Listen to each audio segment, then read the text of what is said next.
Good day. Hope you're well. Welcome back to the fourth quarter of season 52, Book of Ashanti's chase for Hidden Masters once again. Today it's War 10.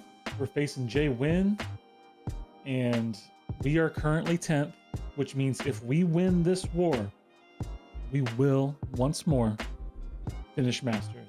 Today we've got three of my favorites, Viv, Chee, and Onslaught on the team. We're going down path 6. And we're going to be starting off with this Korg here. We got the big boosts on, hypes up, getting ready to take this war, loving the chance to obtain Masters with still 2 wars to go, which would give us a great shot at the top 10. Last time we obtained Masters, we did it in the last grit of the last war, down to the last second. Would love to avoid that.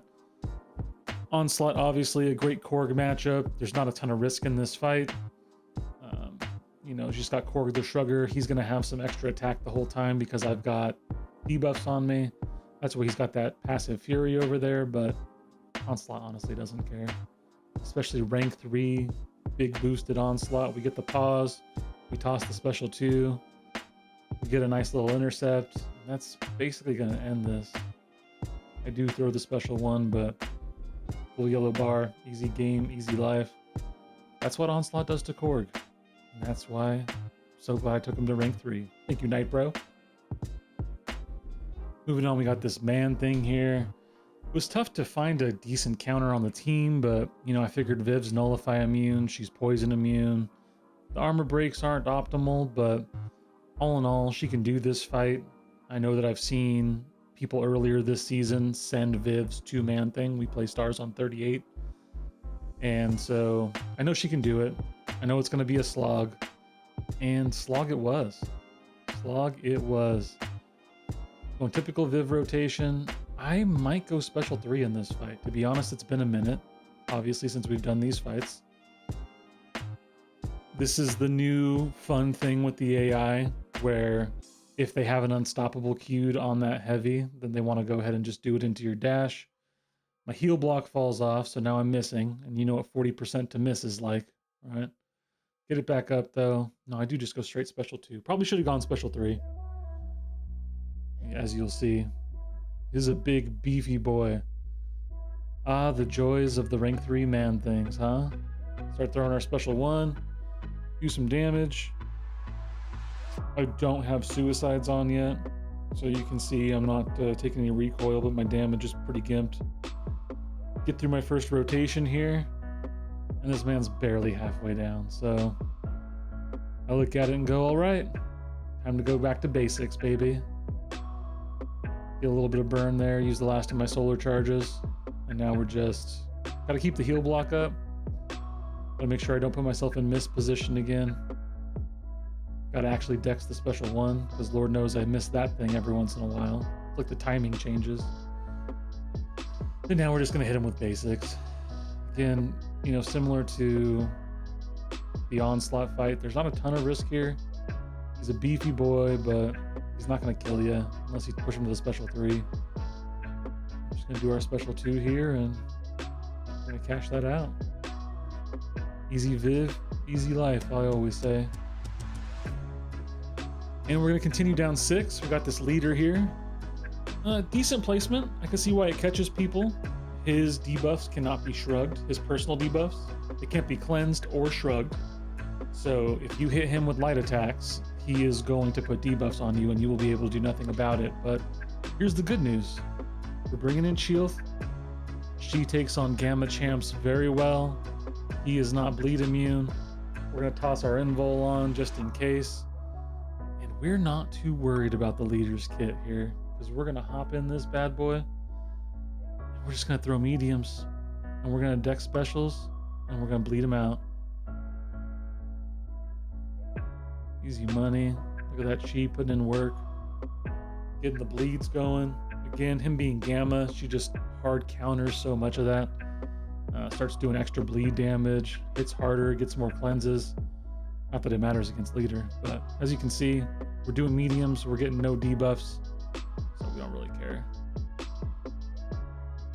And he gets 2 special 2s in, and that leader is toast. I think the invul might have been a bit much, huh? If I'm not mistaken, that was probably for the next fight, which is this dust here.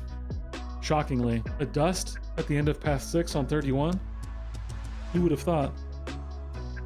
But we've done this fight a few times. We did it against Liam's dust. We failed with the Ironheart, but we know what we're doing here now. Just working on the timing, working on our cadence, waiting for this power sting to come up. Go ahead and get in, toss the special, start working the rotation. Let's go.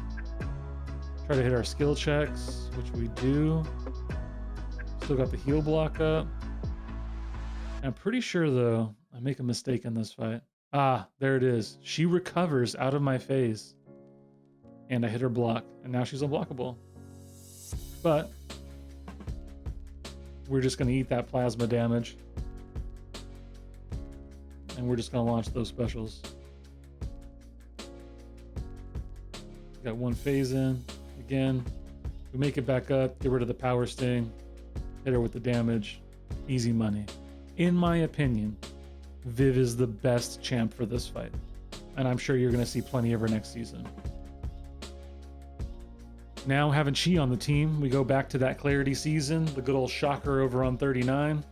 Taken this fight quite a few times. It's nothing new, nothing special. Got the invul on. And the plan here is basically just going to be to bleed him out. And, you know, kind of try to bait special 2s, but honestly, I'm not even that worried about it. So if he goes special 3, I'm not worried about it at all in this fight. You can see we basically push him there anyway, so I decide just to go. And we're eating this first special 3, but he's already over a 3rd down. So again, easy game, easy life. We just need to be cool, not make mistakes on the other side, and keep doing Chee things. We've got the wags on him. Of course, he gets that bar of power there because, you know, got the power snack. We can parry pretty freely. We don't have to worry about his recovery. I'm going to go ahead and just toss this big bad boy. I think we'll wind up eating one more. Yep, we're good. But this man's effectively dead. He's a dead man walking. Doesn't even know it yet.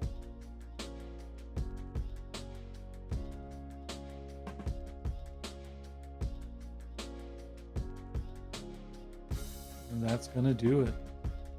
That was even easier without the Clarity tactic up. And shockingly, as you'll see on Friday, I have a feeling Chee's going to play a good part in at least one side of the coming Alliance War Showcase. So here we got this Bullseye over on 42. It's kind of going to mess with my typical Onslaught gameplay, the way I would approach a Bullseye, but shout out to my man Egg. I'm pretty sure we'll see him later, but he posted some videos of the next couple fights in the chat, and I said, you know what? I'm going to go take those fights. That was part of what led to the Onslaught coming in. So we're just going to back off, do that right there, use that for the counter. Just try to get him to specials and do our thing. Get the pause in. Of course, I did just the hitting his block. Bit of power I gave him there was different from Egg's fight.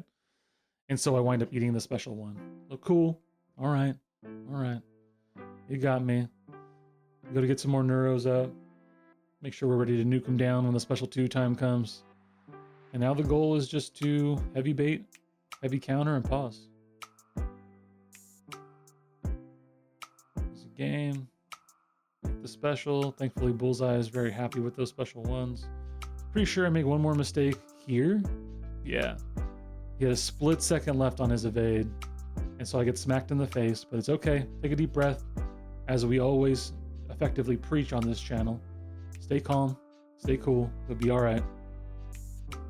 Go in, toss that big nasty special 2, and he doesn't even survive to the end of it. It's beautiful, beautiful thing. And now we got this Mephisto over on 45. Initially we were gonna send a photon to this, but after seeing the video get posted in, I said, you know what? I could onslaught that bad boy. Let me have at him. Let me have at him. And so that's what we did. Called a little audible. I want to lock this thing up, so give me some more fights. I'm down with it. And Onslaught is just so overpowered when it comes to this 45 node set. You can see right off the bat, of course, you know, we got a SIG 300 Mephisto, so he gets power gain every time I tap him. But it's fine, because we're just building neuros. Get our heavy counter in. Get a nice little pause there. Back him off. We're doing all right. We want to try to keep our neuros paused. And thankfully his heavy spacing works out. We're kind of in a similar boat here where I would have to do very, very badly to die in this fight. So thankfully he's free with his heavies, but we're up to our 20 neuros and we're getting to time to nuke it down. Why I slowed down there? Well, you know I had to eat one off the indestructible. Why not? Hit the pause, throw the SP2, and a weak ball. Not too worried about it. I know that he's effectively a dead demon walking. I just need to wait it out, so I don't worry about eating the special 3. No way it's going to kill me. No way there's going to be an issue. Still got my indestructible up. And he's done. It's all a formality from there. 1 power gain, boom. And speaking of formalities, there we are. J-Win watched us for probably 17 hours before they went in and did anything other than a couple fights. And as we cleared the map and did well, they came in and just kind of, you know, did their thing. So shout out to them. It was a good war, but boys, we locked it up. Masters is locked up, and now we can look at the last 2 wars for top 10. Shout out to the MVPs. We got Brill, Egg, and Rack. GG's, gentlemen. 2 more. We locked up the goal. Let's get it. And until then, peace.